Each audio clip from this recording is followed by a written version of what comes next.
Welcome everyone to the second Southborough Krosslink event. My name is Rafid Zaini. I work with Krosslink since last September, which is a year from now. Today I'm introducing Krosslink, and I was delegated to this task just 3 minutes ago. And this was my story getting involved with Krosslink last year. Oh. Sorry. Okay, get it now? So last year I went to the room in Westborough Library where I met Venkat, and this was the inauguration meeting for Krosslink and Westborough, and he said, "Want to get involved?" And then next event, I was delegated a task to conduct such an event tonight. So Krosslink is about connecting and creating, where entrepreneurs meet in public libraries to connect, like this half an hour we had before the event, talking and getting involved with each other, and create connections, create businesses, create what have you. There are so many unintended consequences of this, but the bare bone idea is to connect and create in public libraries, which are available in the community, and people can come and make use of them. We are now 5 libraries and 3 in the pipeline, and the target is 10,000 libraries to get involved and spread the word. So without further ado, I'd like to introduce Judy. She will introduce the event tonight. Thank you very much. Thank you. Microphone.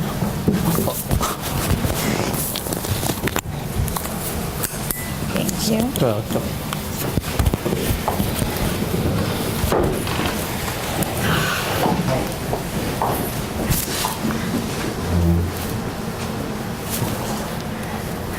Good evening, everyone. Thank you so much for joining us here tonight, and thank you for the introduction to Krosslink. Also, thanks to the Southborough Library for hosting this event tonight, and I just love this model of bringing everyone to the library for something like this.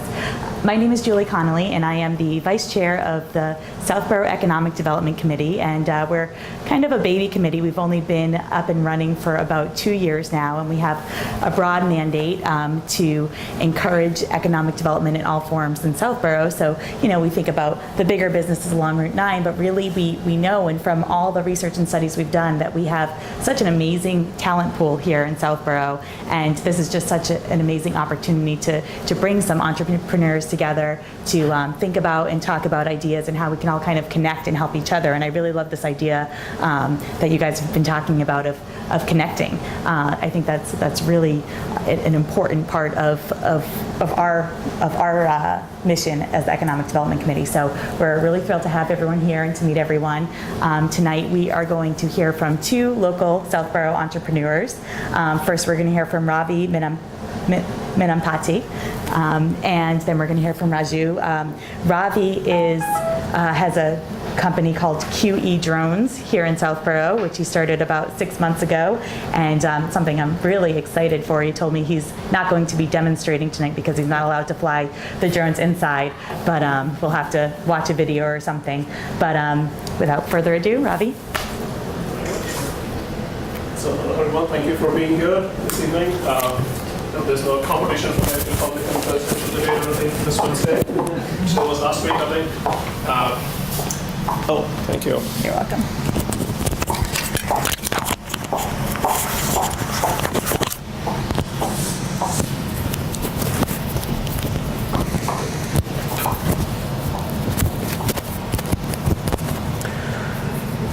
So as Julie mentioned, I'm a resident of Southborough for a number of years, 7 or 8 years, and I've been in Metro West for 20 years now.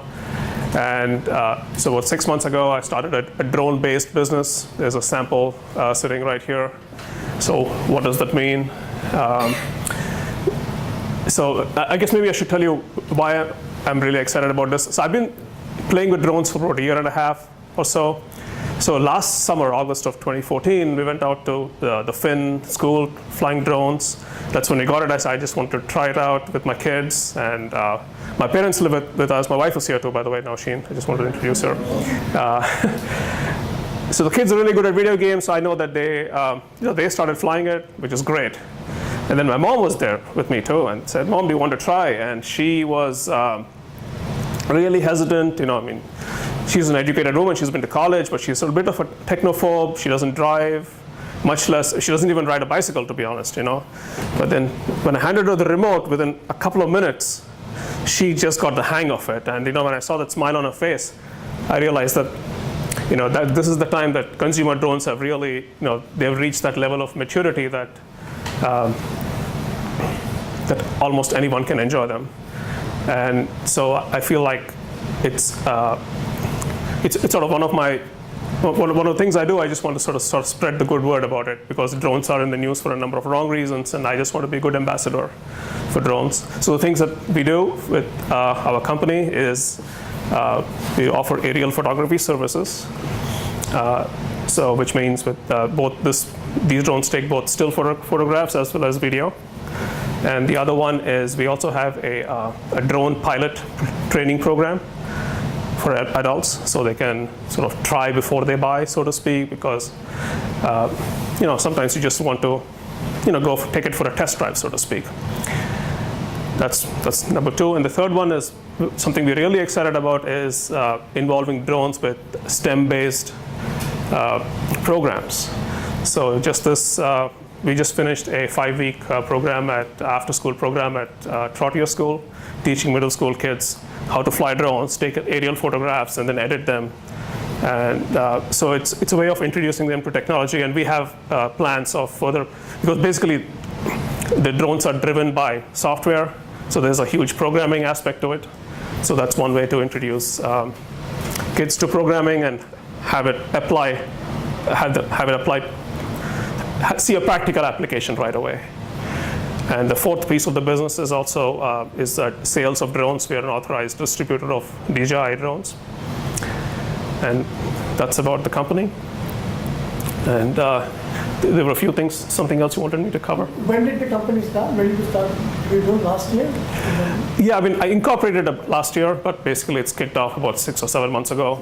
Yeah, so since the spring. So we run classes through Newton Public Schools, through Brookline, in Southborough this semester, and want to expand to other places in the coming months. What were the challenges for you when you started this? In the last 6 months, and what are your challenges now? You're excited about drones, right? And you see a potential out here. There are a lot of applications for it, from kids to grandmothers, to any of the STEM-based organizations for education. A lot of opportunities out here. In the last 6 months, what worked for you? Where did you get some traction? Right? And what were some of the hurdles? And what's next? Yeah. We'd love to get a sneak peek into your journey. Yeah, sure. I think one of the challenges was just basically getting the practical experience, actually flying the drones, and getting to work with a company that is based in China, and just sort of becoming an official distributor. That took it was a bit of a struggle, to be honest, because when you apply for a distributorship, it took several weeks before they would even get back to you. And then it took me a lot of phone calls and to China, and then nothing would happen. And then finally, a friend of mine who is originally from China helped me compose a business plan, which I composed in English. My wife and I put together in English, and he translated to Chinese, and we mailed it over there, and somehow that clicked. So help from our friends, that definitely helped. The other challenge was things like,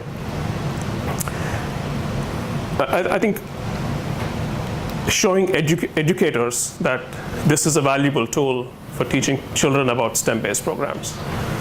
So that was an initial challenge where people are hesitant to sort of get into it, because it's as with anything new, until you're actually introduced to it, I think it was a bit of a challenge. But we overcame that. But once we got the first 2 or 3 schools to see the value of this, I think that's when it really kicked off. And So the other thing I should, if I may just take one moment to mention. So I'm also a volunteer with the Southborough Emergency Management Team. That means that I don't rush into burning buildings or anything like that, but we offer support to the fire department for training exercises or for rehab if they come out of putting out a fire and so on and so forth. And one thing that we are working closely with the fire department. There was a training exercise on Route 9 a couple of weeks ago. I don't know if you guys noticed, but we took some aerial photographs of the building as firefighters were entering this building, which was and I can show you some photographs on my phone later, which helps them plan their the layout of how the various engines are situated and escape routes and so on and so forth.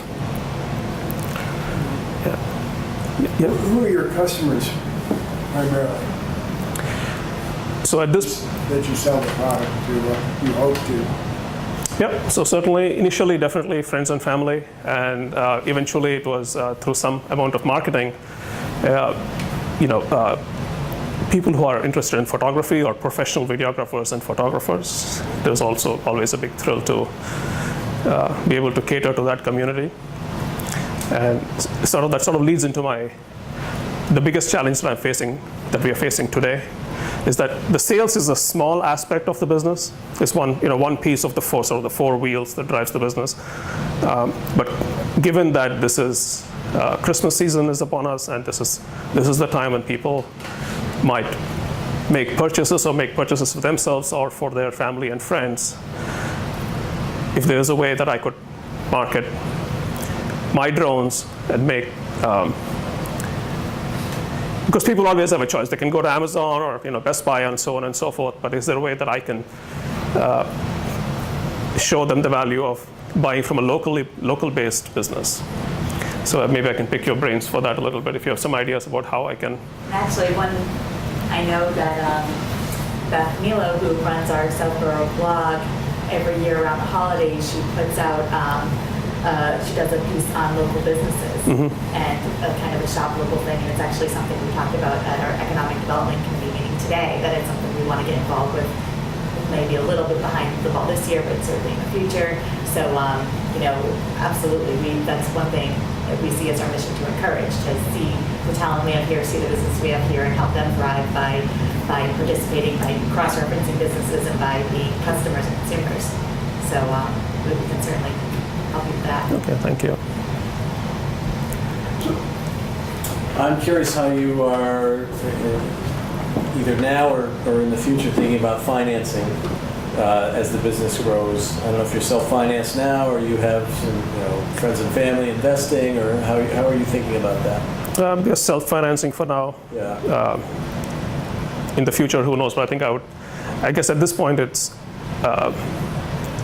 our train of thought is to keep it self-financed and help the business sort of sustain itself, as opposed to looking for outside finance. What type of terms does the Chinese manufacturer give you? I mean, when you need a unit from them, they pay it on invoice, or how they pay that? So right now I use 30 days? it's net 30 days basically, yeah. But hopefully as the volume increases, definitely it's a scope for, yeah, exactly. Are you getting advice in terms of, you mentioned drones being in the news for the wrong reasons. You get legal advice about what you can and can't do, or what people can? I mean, you could fly one of these things right into my backyard when I'm playing out by the pool, right? I'm not gonna, nobody needs that. Least of all me, right? So I assume you're thinking about these kinds of things, and you have some good advice. Oh yeah, definitely. So certainly we've done a lot of research into this, and there are some regulations which are sort of common sense, and they're known by everybody. Like for example, you're not allowed to fly drones above 400 feet above ground level, and not within 5 miles of a major airport or within a flight path of a plane that's taking on or off, and we don't fly over, in big cities. Certainly, you're not allowed to fly in New York City or Washington, D.C. And there are a number of such regulations, and the drones also have software built in that prevents you from, once it hits 395 feet or so, it says its maximum altitude reached. But there's the other aspect which you bring up, which I think it's really critical. Just because you're allowed to fly it over your neighbor's backyard and take pictures, that doesn't mean you should. So I want to sort of promote. So the number one thing that I teach in my class is the safety aspect of it, and we have a long list, which I'm happy to share with you afterwards, of the not just the laws, but also being a responsible drone pilot. So I hope that answers your question. Yeah, I would think that your potential customers are going to want to know that if they're making that investment, they're not going to have to give it up because the government says so, or Of course, yeah. where they stand in that regard. Yeah, I have a lot of information on that I'm happy to share with, which I do share with the customers as well as the people who participate in the classes. I think you have a very good model where you're saying you'll give classes and training to local community, and that will generate some revenue, and also the marketing that you need to sell the product. And each one will build on top of each other, right? Yeah. So one question that I think everybody can chime into is, he's like a typical entrepreneur right now, exploring a very exciting, interesting model, pursuing these dual paths, saying, do I need to focus on training classes and just get that up and running and have a good business model on that? Or do I need to just test the waters there but focus more on retail sales and holiday shopping is around the corner and figure out if my business will grow on pure, on e-commerce, so just selling the product. And I don't think, I can't come up with a good answer for that. If anybody can chime in and give some advice as to how we can put his, where he should put his focus as he's going forward, I think it would be very helpful. Oh yeah, definitely. I don't think I have a suggestion. I think there's a third path, which is the photography angle of it, which is another question. So it's one thing to learn how to fly these things, another thing to use them to create useful imagery or to deliver a photographic service, which is another angle that perhaps is the second level of maybe training or offerings of some kind. But I don't know if you're trying to address that as well. So sort of like a multi-tier training module.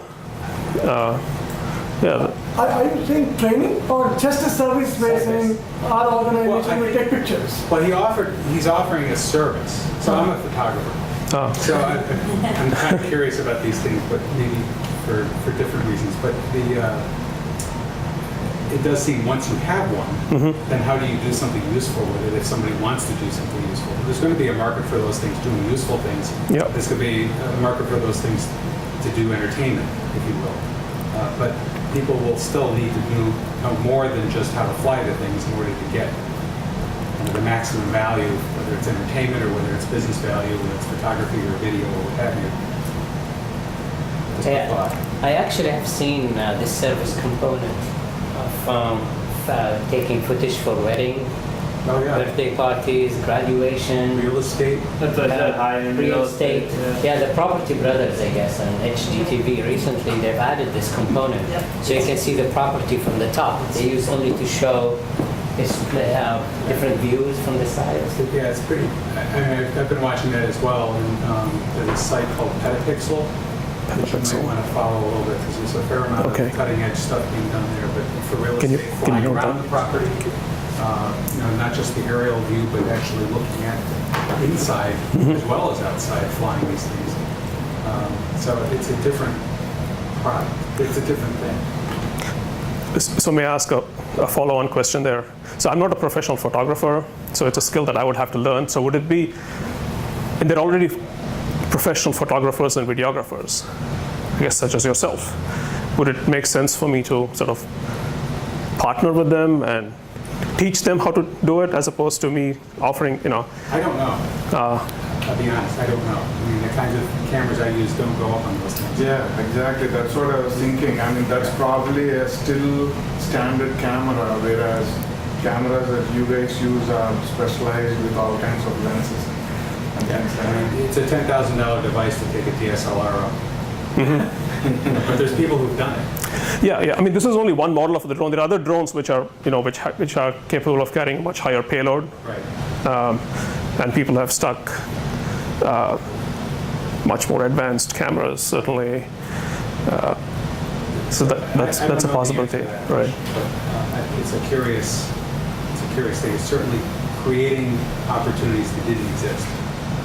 From your client base, how much demand are you seeing for, hey, will you do aerial photography? I'm new to it, so I can't answer that question. But I mean, I know in photojournalism, for example, if you're not both video and still, you don't get employed. So those are merging, and I suspect that in some kinds of services, in some kinds of venue, sort of, you've got to have the aerial component as an option. I think weddings is a great example of that.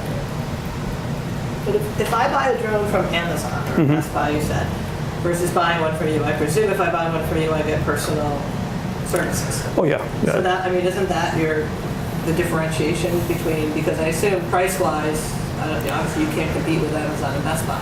Oh, actually, these are.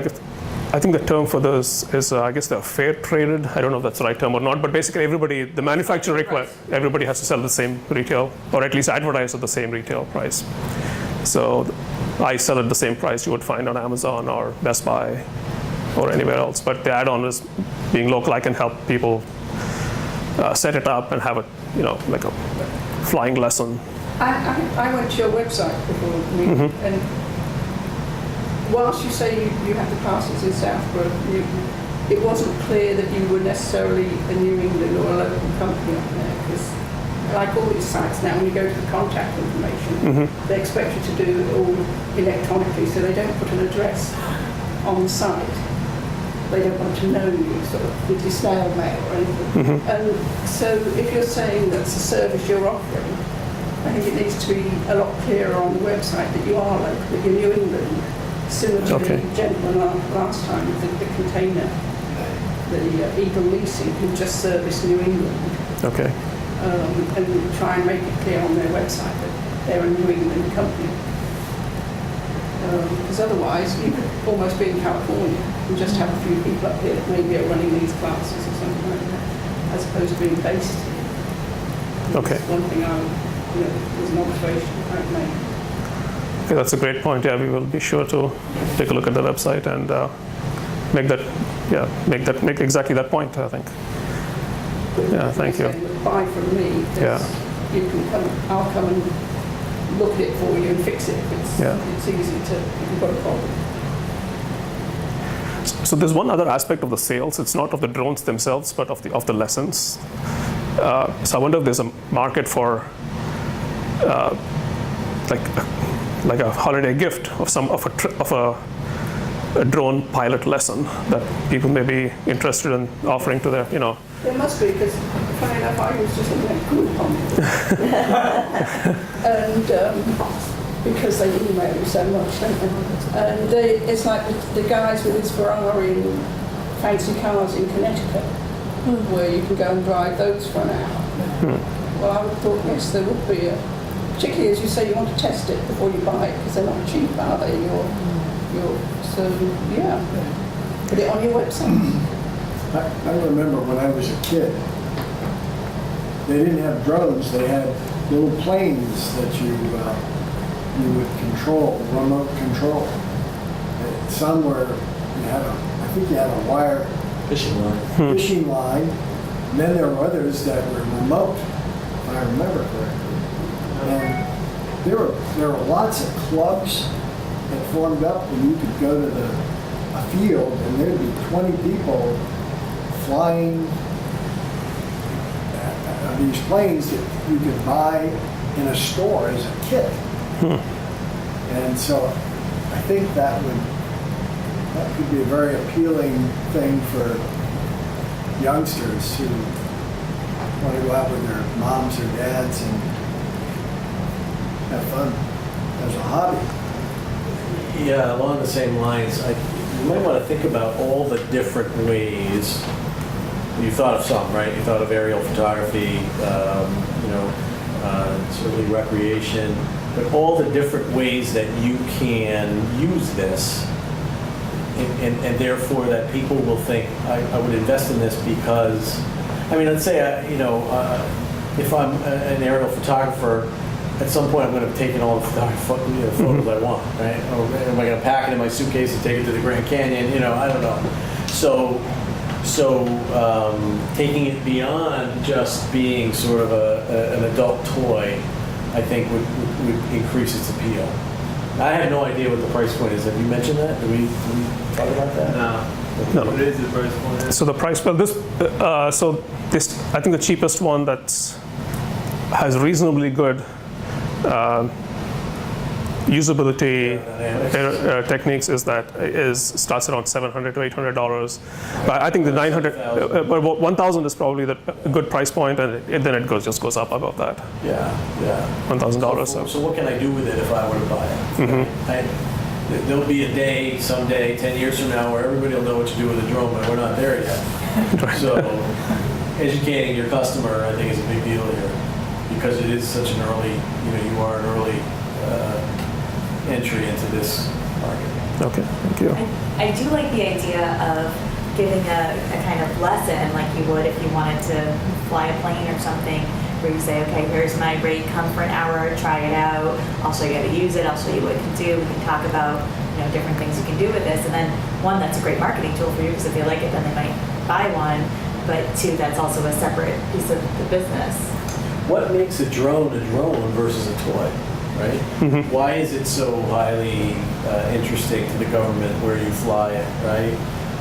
When its range, that its range is so long or so high or whatever, and you can do this all from your office at your house, right? Just like the Air Force guys in the bunker in North Dakota, Yeah. right? So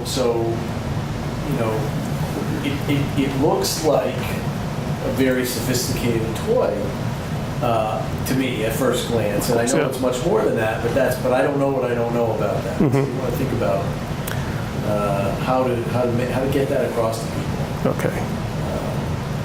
I don't know. Is Amazon delivering all over the country with drones? No, not yet. Keep saying they're going to do it, and then they keep.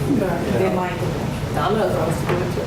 Domino's. Then we'll be sitting out there with our shotguns. I thought of that. Now, do you insure these things? I mean, if somebody decides to take it down, they see it flying down, you say it doesn't go over 100 feet?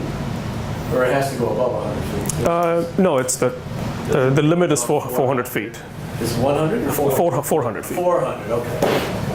Amazon uses drones within the warehouses though. Yes. Yeah. So they have these huge warehouses which are like 16, 20 football field length. Wow. Yeah. And you get an order which is on one corner of there. Sure. You're not going to have somebody who's going to walk all the way through or ride on whatever. So it's a Kiva system, but in the air. Yeah, so they send a drone to pick it up and bring it to the counter. So have they solved the problem yet? Is if some kid who wants to make trouble orders something from Amazon and waits for that drone to drop it on his front porch with a shotgun or a slingshot or whatever, just because that will happen. Yeah, I think they're sort of working through those regulations, and certainly they have already. I think I believe the Swiss Postal Office has delivered mail, but it's in a remote area, certainly not in the city. When you want to deliver a mail package to, when there's no delivery truck available, that may be a useful way of doing it. And in some parts of the world, they've delivered medicines also to remote areas which are not accessible, maybe after a natural disaster.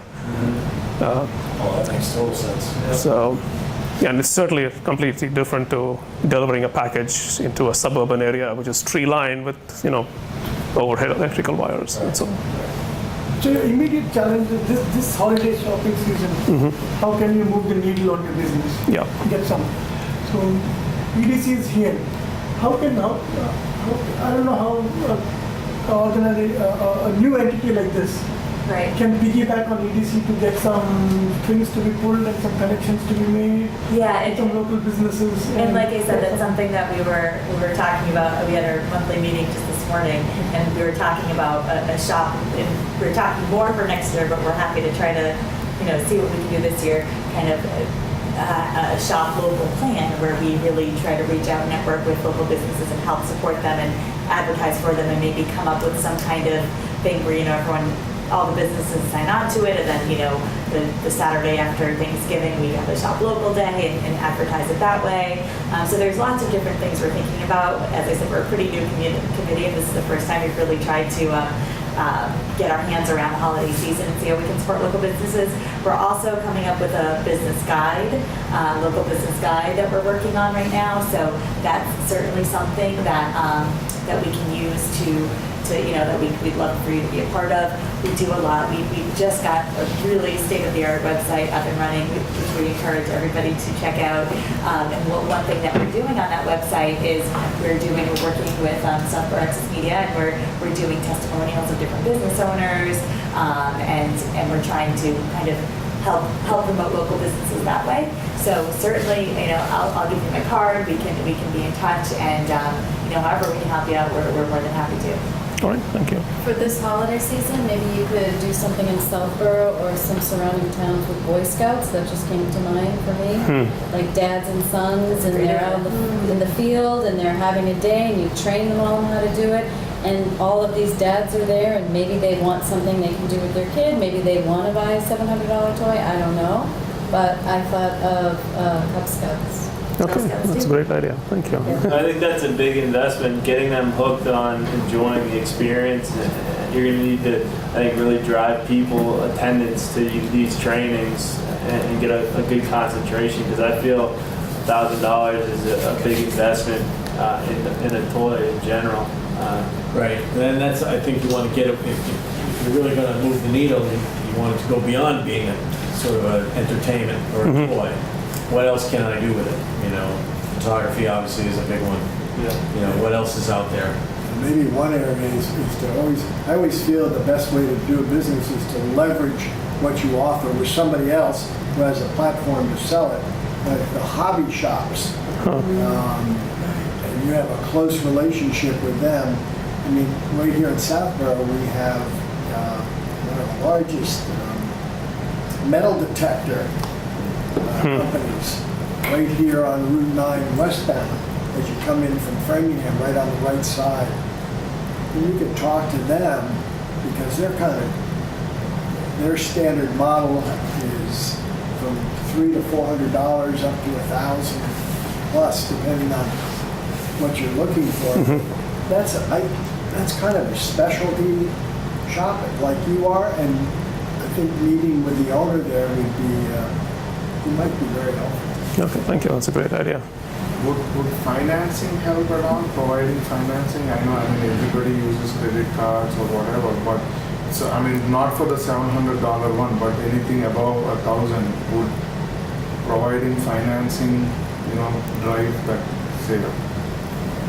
I think that's probably a rich man's problem for him right now. He's still trying to get the word out, to get the people saying. Then if people are coming and saying, I'm interested in this, but I can't afford $1,000, then you'll have the second level problem. Right now, I think he just has to get the word out. So just partnering with somebody else who has a similar business model but a lot of foot traffic would be awesome. Can EDC help with the introductions like that? Since you're here, I'm trying to take the best advantage of this, right? To see if we can get any help. He doesn't know what the companies out here, some introductions in that direction. Well, I did buy a metal detector. Haven't used it yet. But I have met the guy, and we could maybe set up, see if you'd be glad to meet with you. Okay, that'll be great. Worthwhile. And building up on the idea, if you can do your research and come up with 4 or 5 such businesses that you would like to be associated with, Okay. maybe an introduction for partnership, or at least to promote your classes. Like Okay, yeah. Then they can say, if these are the companies that you want to, they can make the introductions. Yeah, and that's what as I said, we're kind of still a pretty young committee, so we're still figuring out the businesses that are in our town. I'm surprised all the time. I didn't know we had a metal detector business. And so we're still, and that's one thing that we're trying to do with our website and with our local business guide is try to us get our arms around who's here, and then try to help people start to connect. So that's kind of we're absolutely on board with that. So, be in touch with us for Okay, sure. thank you. And if you do the legwork, Yeah. identify the 4 businesses, Okay, their introduction will be more valuable. sure, yeah, we'll definitely do the homework. From EDC, Yeah. and you can go to EDC and then say, can you please introduce me to this company? Yep. And then Okay, you'll have a more formal at a higher level, okay, and they'll take it seriously. The metal detector shop is 2 doors down from the scout shop. Right, the Boy Scouts. And the scout shop that we have in Southborough is only one of like 4 or 5 in all of eastern Massachusetts. It's not just local, I mean, it's regional. It just happens to be here. So scout families from all kinds of towns come to this store because it's the closest one to them. I think the next closest one is like in Woburn. Just happens to be in the same building with the metal detector. They each have one end of the building in the plaza where Domino's Need some and shelf Subway. space there. Well, I mean, if you're in the scout shop and they send you next door for a drone, who knows? So what is the format of the classes? So it's a great question. So we have a couple of different formats in some places. A couple of public schools, we actually taught it like it's something like what you said. We set it up like a parent-child or a grandparent-grandchild class. Also, just so that there's always one adult with somebody who's underage, essentially. So either it's a semi-private lesson or a private lesson, or if it's an adults only, it could be just a completely private lesson. Is it all one? It's 1 hour, 2 hours, 4 hours, all in one, or do you come back for another time? Or what's... So far, we've done beginner classes, which are approximately 1 hour long. Okay. We built in a buffer of 15-20 minutes afterwards, just in case people have more Are these questions. individual lessons, or this is a group format? They could be both. So if it's a group format, I don't want to have more than 2 drones in the air at the same time, just for safety purposes. So we do have 2. So as long as the field is big enough, we can have up to 4 people. I mean, certainly more people are welcome to come and watch. But Where do you hold your classes locally? at Finn School is the place, and we're starting at Keefe Tech in the spring. I just spoke with the lady at Keefe Tech in Framingham. And how much does each class cost? That's a great question. So it is $75 for a 1 hour class. And what comes with the class is also, so basically the images are captured on a memory card. So the student goes home with that memory card, which they can edit and upload to YouTube or do whatever they want with it. And actually on my website, there is a nice video of a student who took the class and put it up on YouTube with some nice music. He and his girlfriend, I think it was his birthday gift that his girlfriend gave. So he actually flew the drone and photographed his girlfriend. And at Finn School. Wedding proposals. What a great idea. Promposals. What about birthday parties or training someone by selling these drones to someone and getting them to be like a side of your business where they do birthday parties? Everybody wants to find what's the newest, greatest thing for birthday parties. This would be that like awkward age of like a boy that's 9 or 10 or 11. Is there an age? Is there an age limit? Like anyone can? Is there an age? Well, we do want an adult to be able to. Right, but I mean, there's no like regulations that you have to be a certain age. Well, I think as far as I know, there's no regulation, but I think the minimum age should be at least 10, just so that they are. Because you're in the schools anyway, so then you tell them that you do those birthday parties. And maybe as an adult, I don't want to invest $1,000, but I do want to pay $300 or $200 just to have fun at the party. Okay. And then that's marketing, because all these other people come to the party and they see. That's a good idea. That's a good idea. Okay, great. Thank you. Okay, thank you very much. And after the session's over, you're welcome to take a look at the drone, and we can do some demos without flying it. And don't let them go without giving you the connections. That's right. So can you fly it at night when you would go outside and fly it? Legally, no. By the way, is it battery? Is it charged? And that's, Is it on? It has so much juice. Yeah, it's on. 20 minutes. You're gonna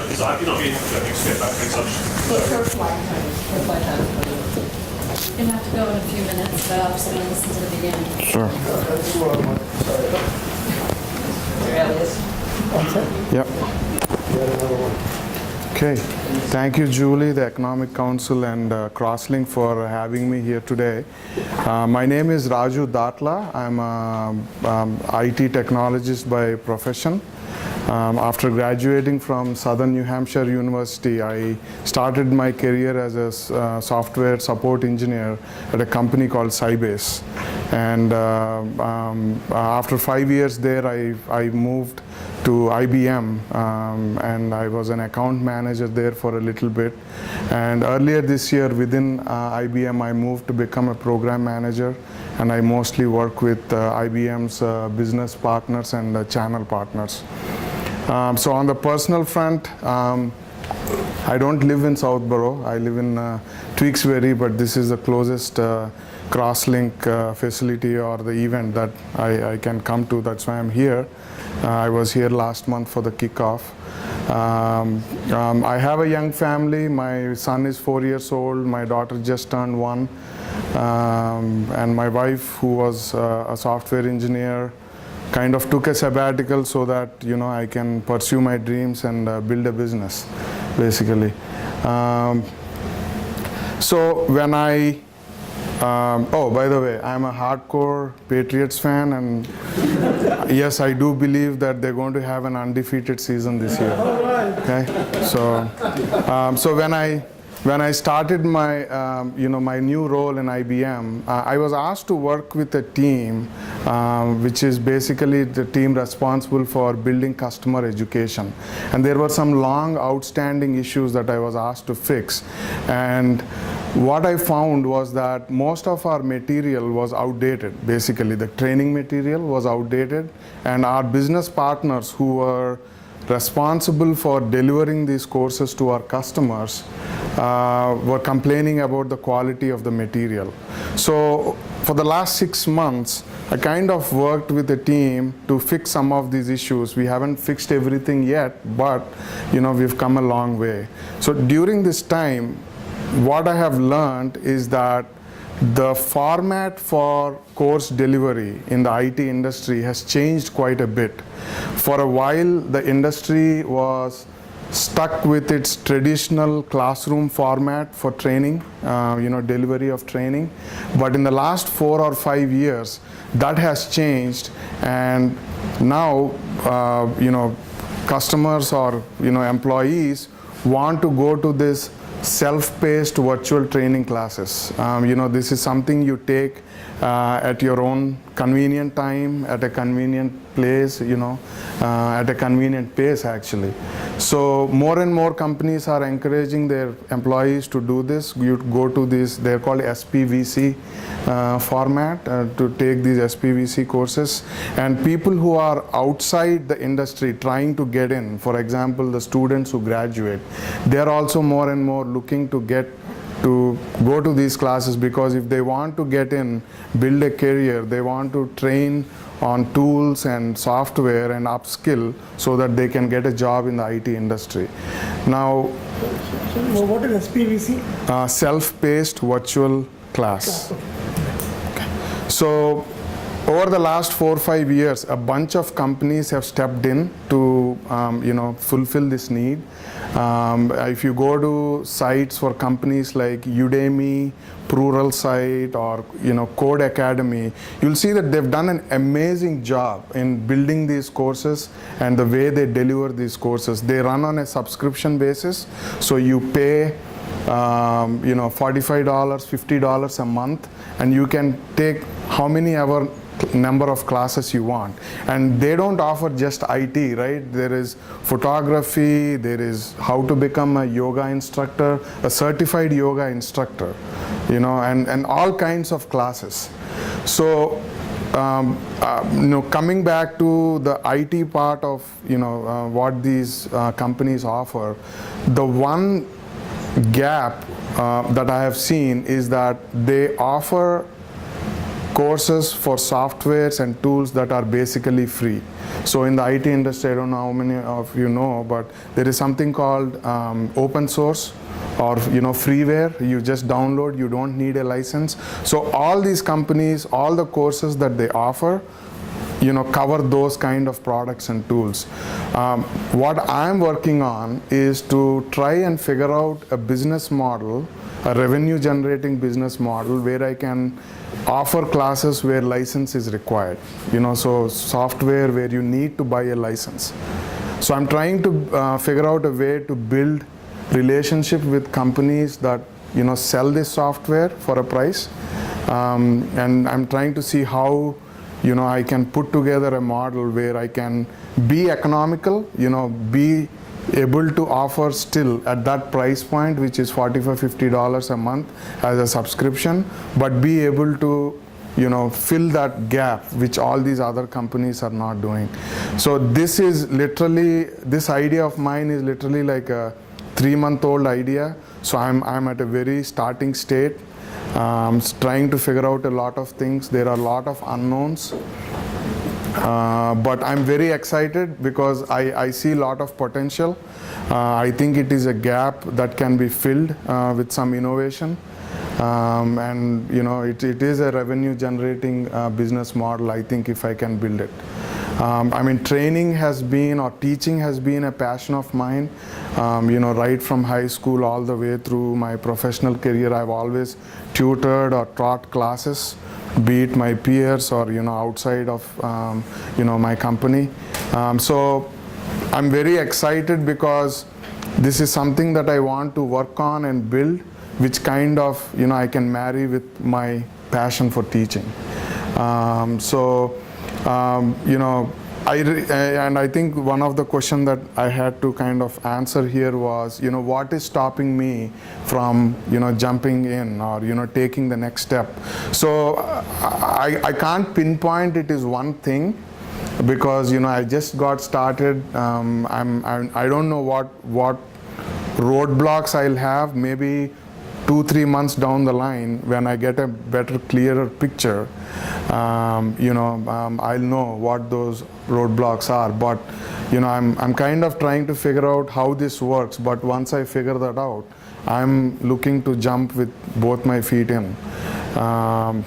So the one thing though that I always keep coming back to and I want to think about is it easy to do this, right? So all these companies that have been in business for 3-4 years, would they have not thought about this, right? Is there something that is stopping them from tying up with all these companies and building courses that need a license?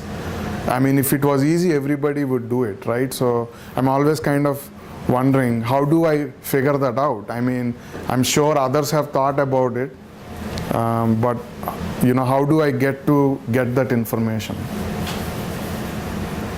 Question for you. Sure. So what exactly is your value proposition for these companies? So I'm looking to offer something that others are not offering. Which is what? Which is courses that require a license, but you get it at the same price point as all these other companies are providing, which is basically freeware. As a company, if it's the same. So a lot of companies need employees trained on this software that needs a license. Right now, nobody is providing that. Or at least at that price point. There are companies who provide. So for example, if you take Oracle database, right? Nobody provides you Oracle database training at $45 a month. There are companies that provide you a 2-day Oracle database course for $3,000. Right. So what does that mean in terms of your cost structure then? So have you worked out how would you get the same price point? Because somebody has to pay for that license. Right. So that's what I'm trying to figure out. So that's, there are a lot of unknowns for me. I strongly feel that with innovation, you could come up with something.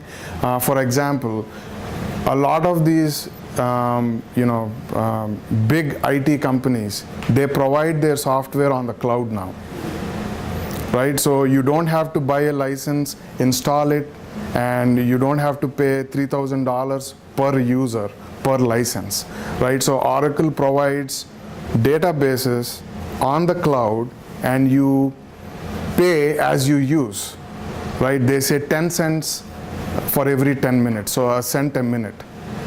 If you use it for an hour, you say 10 cents into 60 minutes or whatever, you calculate, and that's how much you pay, right? So one idea I have in mind is, can I use that model to deliver a training course, right? So instead of buying a license and struggling to get to that $45 a month price point, can I build a course which is not going to take a lot, but when it comes to actual practicing doing the labs for the course, you need software. Can I tie up with Oracle and pass that price to the student? Well, ideally you want Oracle to give it for free for you, because you want to convince Oracle that everybody who takes the classes, when they're certified, are your potential customers. Right. That's one, yeah. If you can, that's a slam dunk, then you hit it. Right. To get back to your first question, first question, there are other companies who are doing it and they can easily do this. Why didn't they think about it? Yeah. Why they're not doing it? My advice is, don't have the thought. They are so caught up in what they're doing right now. Most of the times I've seen so many examples where, oh my God, this is perfectly in a logical extension for what this company is doing. Even something as big as Salesforce.com, Salesforce or Oracle, other educational organizations. It looks so obvious, right? Hey, why are they not doing this also? It's easy for a new person to come in and capture that opportunity than for an existing company to say, let me take some time and I will explore this. Most of the times they're caught up in their own world. Yeah. Okay, this is printing money, so why don't we just continue to do this? When we get time in the future, we'll explore these other opportunities. So I wouldn't be worried about that. Why they're not doing it? Exactly for the same reason. Right? They think, we don't need to do it right now. We are so caught up in our own business. Life is good as is. Why should we explore new frontiers? Yeah. So that shouldn't stop you. So, what's your skill set that will make your product stands out? So skill set in the sense That you own, that Yeah. when you produce that educational material, it will stand out and people will like, okay, we're gonna subscribe to this. So I am a certified trainer. So I have a lot of experience building really engaging course material for customers. So you have concrete examples. Right. You can like bring a prototype and show audience and engage their engagement. Yeah. Not your existing, I would say, clients or audience, but like us here. Yeah. Yeah, I can do that. I think doing something concrete always helps entice feedback and get more useful information based on what you deliver. Sure. I know I have a friend who lives right down the street from me. He's retired, but he ran a certification test for insurance agents who have to recertify every so many years to be agents. Yeah. And it was very profitable for him because he provided the test. It was an online test.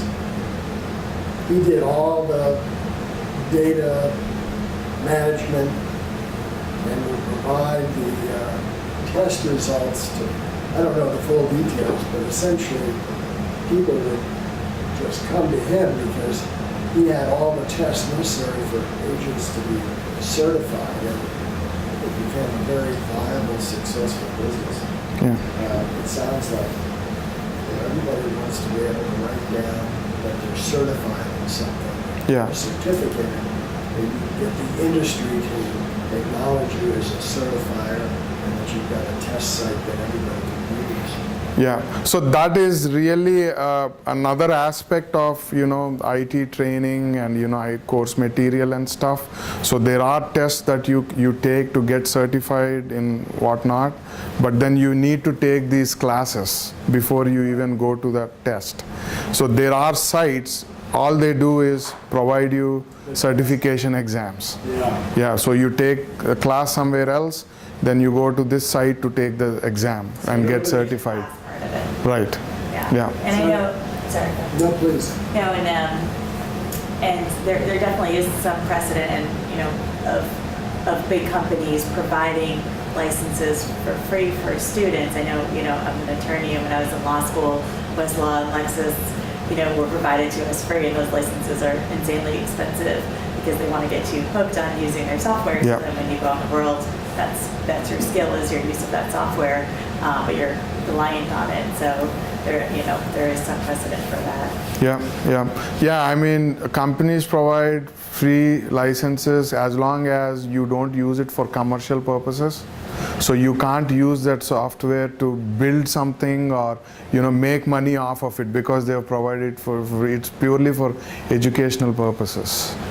But I think with the cloud thing, which is what the whole IT industry is talking about today, and every company getting their products onto the cloud and then making it available on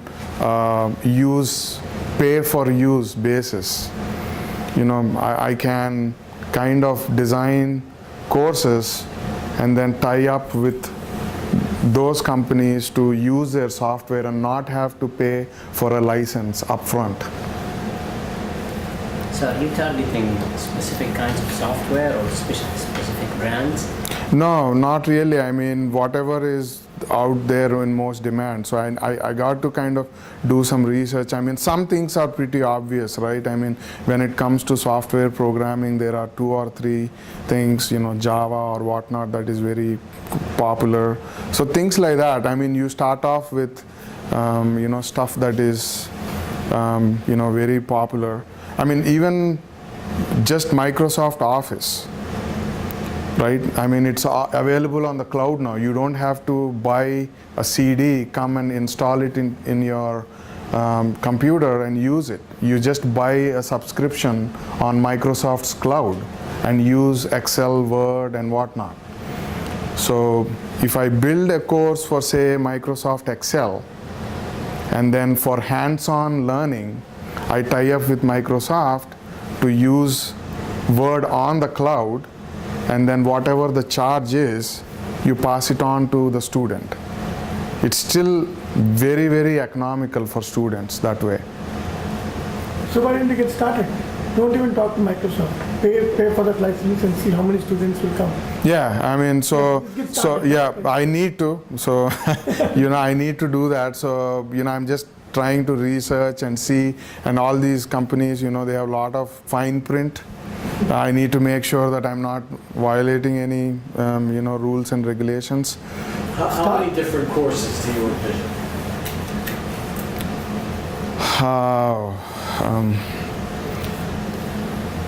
Start off with maybe 25 to start with.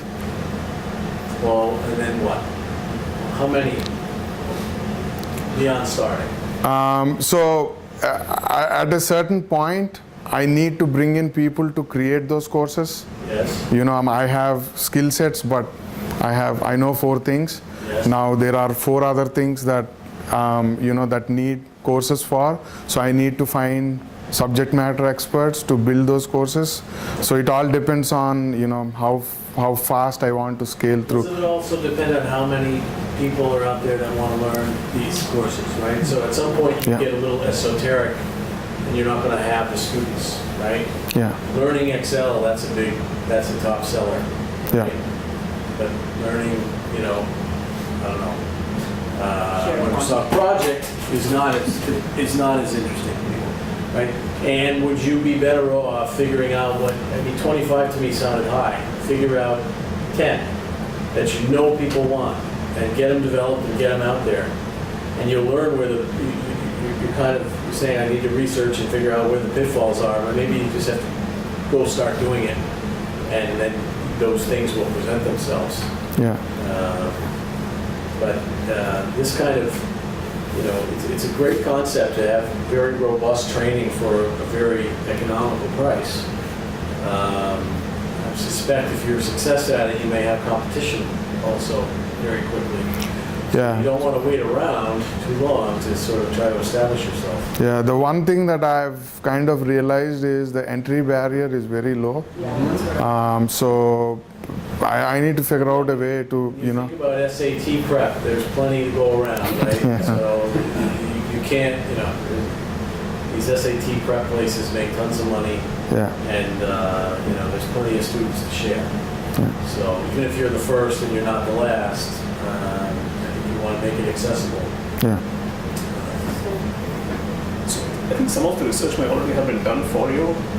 If you have you approached local educational institutions, I don't mean universities or colleges, even local technical and vocational schools, like certainly Aspect Tech comes to mind. Since the man behind the camera, and Keefe Tech is in Framingham, and I'm not sure. I think there are other schools like that also. Yeah, they are actually tying up with these companies. So Middlesex partner with them.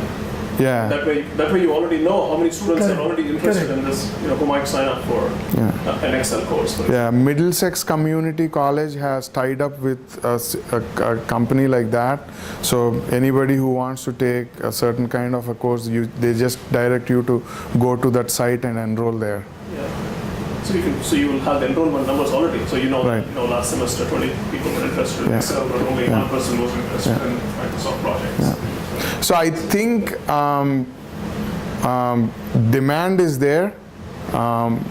Just being in the industry and working in that training segment of the industry in IBM, I know some of the pain points that customers have, and some of the because our business partners, I talk to them all the time, and they are delivering these courses, and they're always coming back to me and saying, this is wrong, IBM is not doing this right, this is what the market is asking, and you guys are still in Stone Age, doing things in the old fashion, you're not changing fast enough.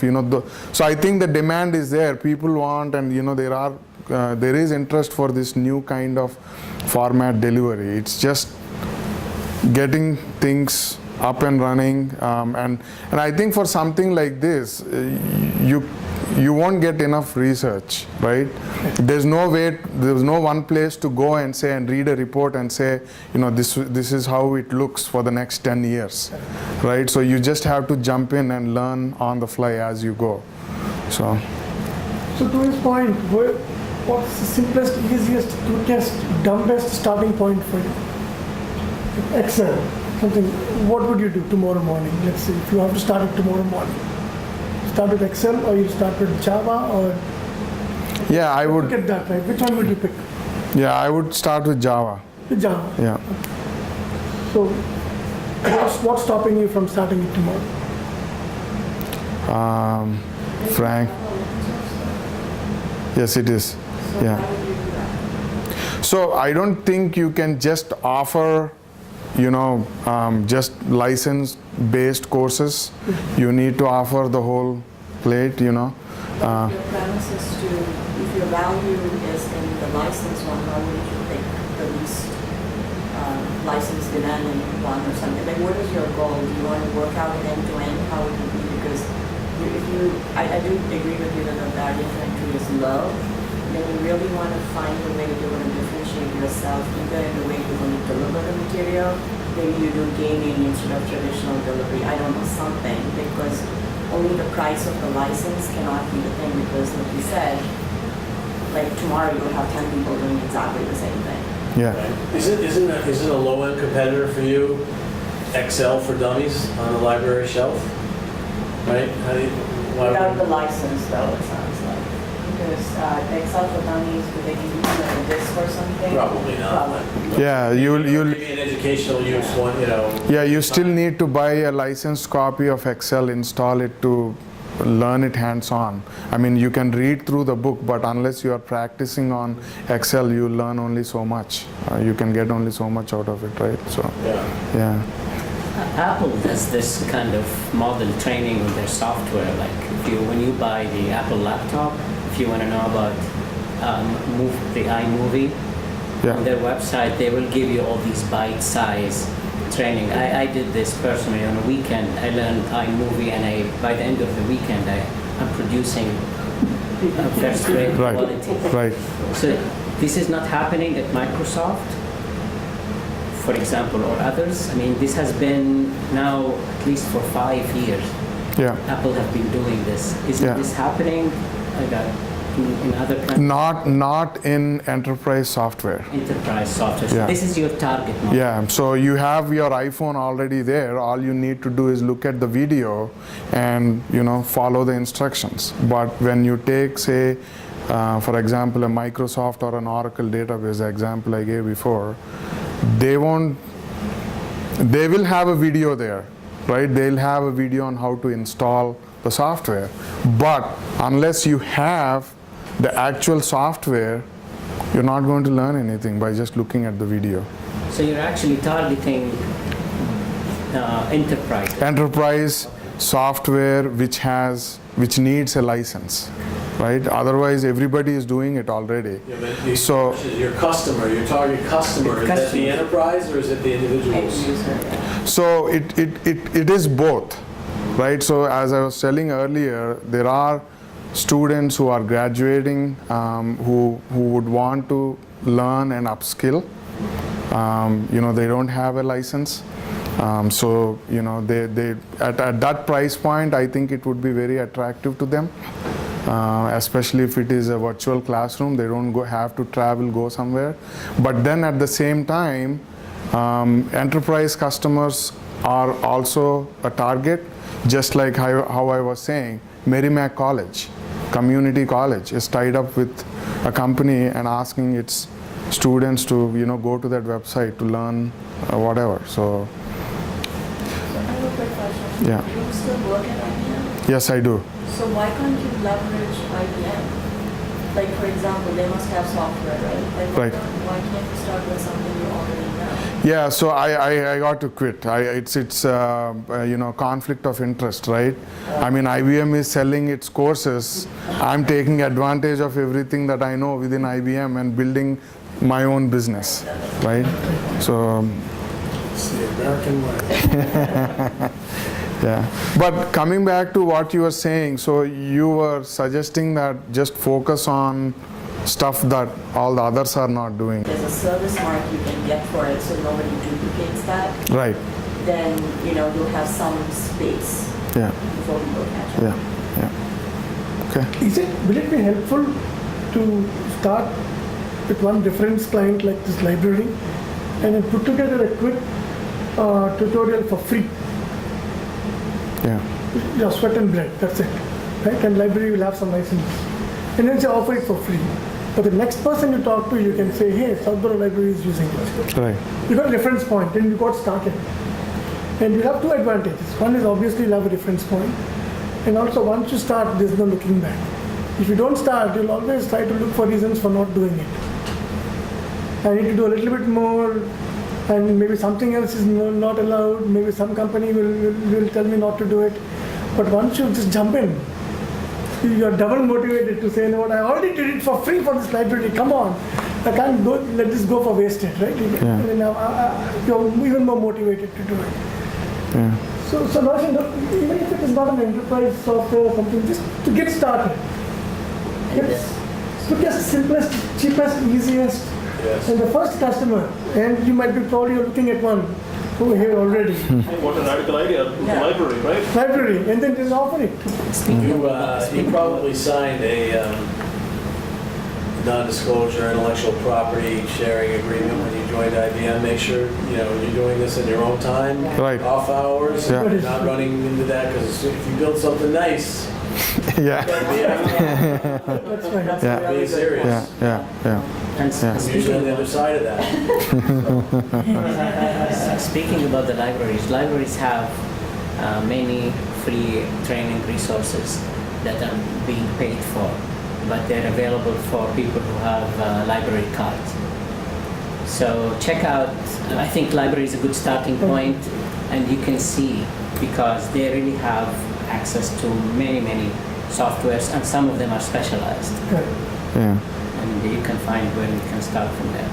That's a good point, yeah.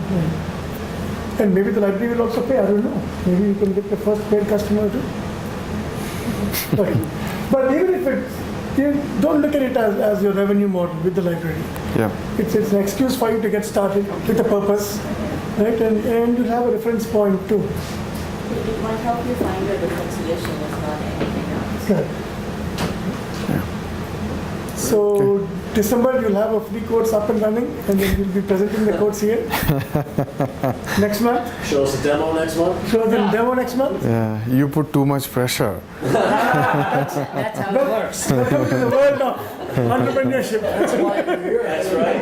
They push you to the cliff.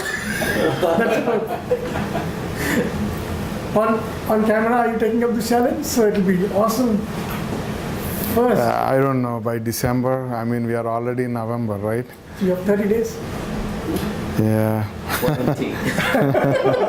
It means you have a long weekend. There you go.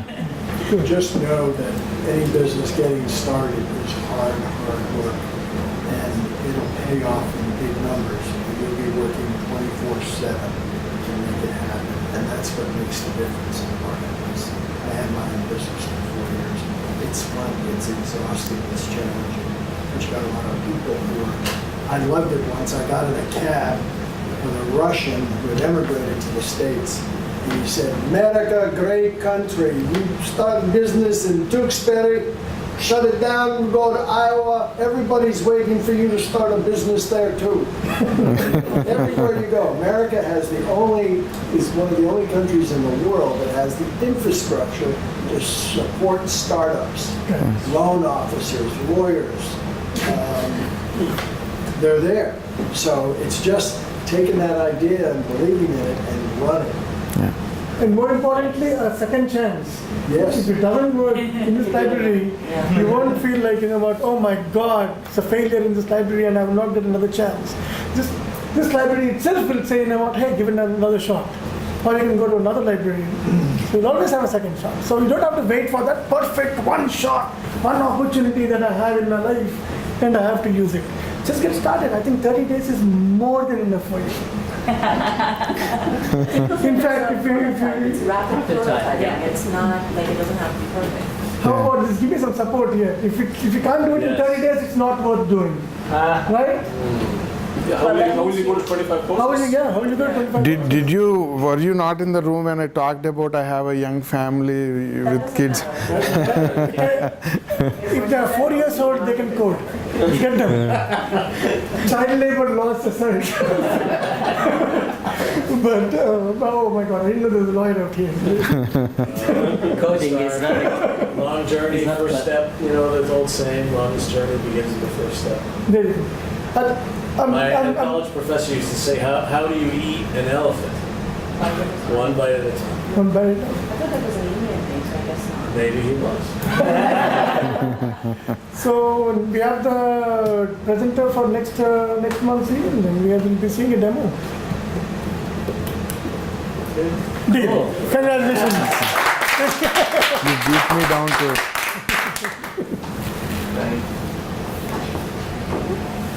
Okay. Yeah. So is that the format? Are we done? That's it. Well, thank you everyone for coming. And if you want to get a card, they're my work cards, but I put my personal email on my back, on the back of them. So I'll write out a few more. But please, everybody, feel free to utilize the EDC. That's what we're here for. We're still, we're trying to figure out our role, but we are huge supporters of small business, and we want to help you in any way we can. So be in touch with us, because we're going to continue to provide resources between the business guide and our website to hopefully so that we can connect with you and so that you can connect with us and we can connect you with each other so that we can keep doing this. So we look forward to the next one. This is wonderful. Thank you. And I think even the interest is mutual, right? Even you're looking for case Absolutely. studies, Yep. success stories, and here's Absolutely. a new entrepreneur who came to the EDC, and this is how we got done. Exactly. We kicked the entrepreneur in the butt and You got him got up it. and running. You got it. Cool. Thank you. Thank you. very much. Thank you.